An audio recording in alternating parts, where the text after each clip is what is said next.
What's up, guys? Today we've got a little bit of a comparison. We got the Wabash RT, we got the Crosscore RC, both from Yamaha. I had someone mention that they thought that the frames were very similar, and I kind of deduced the same whenever I originally got this bike in. I started looking at the frames and I thought, wow, these bikes look exactly the same. I don't know if you can see enough of this one, but the frames themselves just look really, really similar other than the fork and the brakes and tires and wheel sets. It looked like the same components. I was thinking that was the case.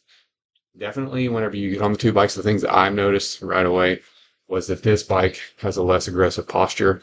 I think a lot of that has to do with the seat and the handlebars and the stem. So this one's I haven't measured it, but it's got a much shorter stem. Let me see if there's a length number on it.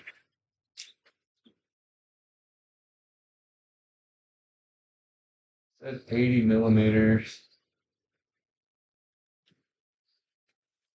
This one says, yeah, yeah. So about this one's stem is about 20 millimeters longer than the stem on this one. And I would say if I had to pick between the two as far as stems, I would go with this 80 millimeter stem and I put it on both bikes. That's for me. I have a little bit shorter reach. But yeah, that's one big thing that I would do. I ended up taking this bike. I flipped the stem, which means that like originally it's pointed down and I pointed it up. But yeah, it was not bad. I just would prefer to be a little bit more upright. That's probably not going to be as good for an aggressive posture for riding bike aggressively, but for me personally, I suffer from lower back issues sometimes, so that can help me out. Definitely the brakes on this bike are better on the Wabash. I would say that the seat post on this, the fact that the dropper post is better as well.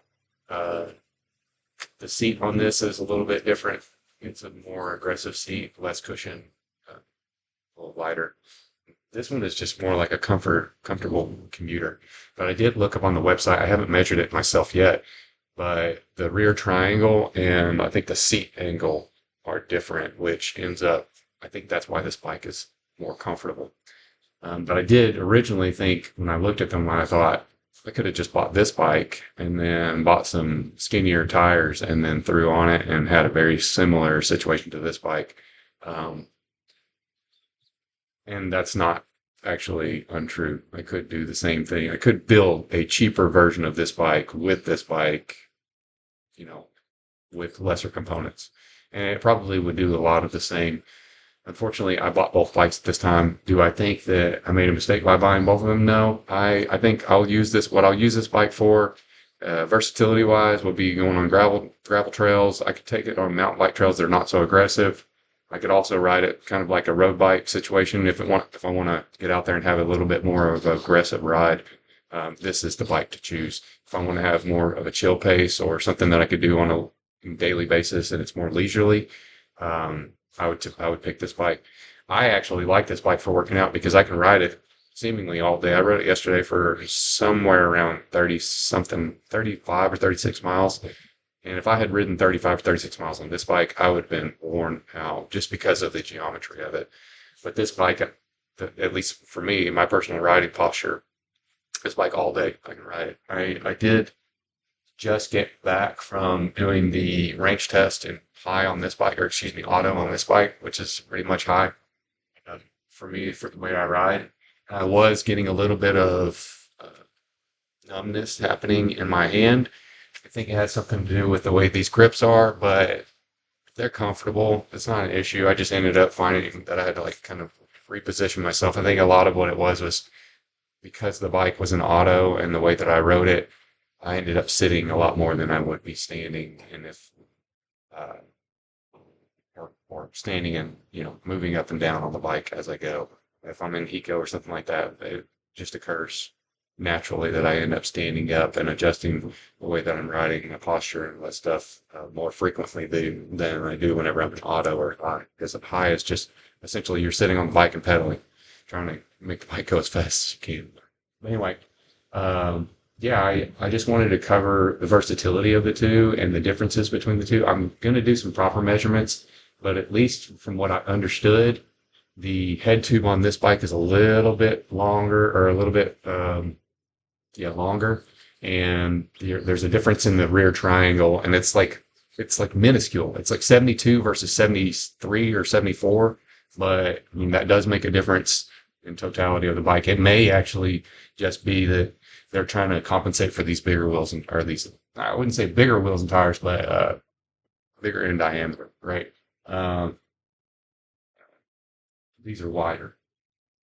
But yeah, anyway, versatility wise, if I had this bike, or if I was going after just one of them, and what I was trying to do was ride gravel roads, I was trying to ride like cross country mountain bike trails. I wanted to have something that was road bike-esque that I could ride, but I didn't have to necessarily worry about popping tires every time I went on something that wasn't completely smooth pavement.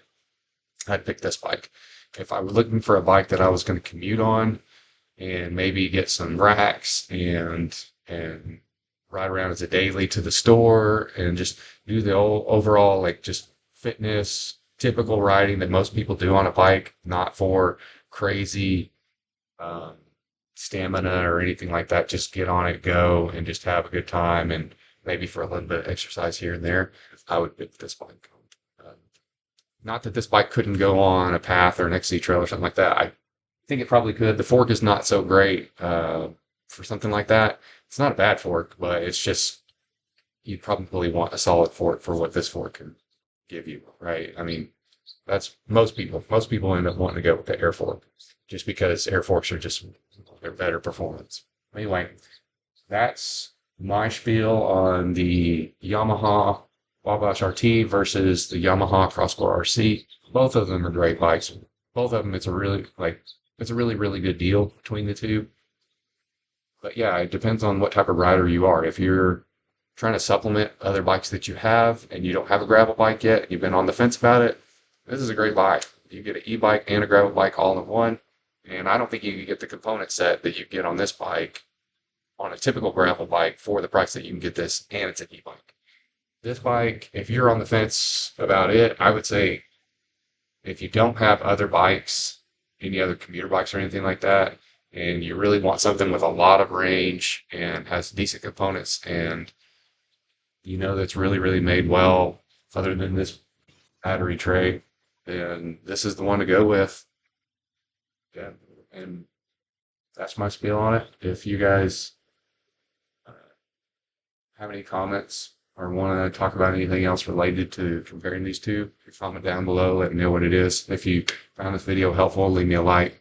If you want to see more content related to these bikes or any other bikes that I have in the garage, consider subscribing. Thanks for watching. Out.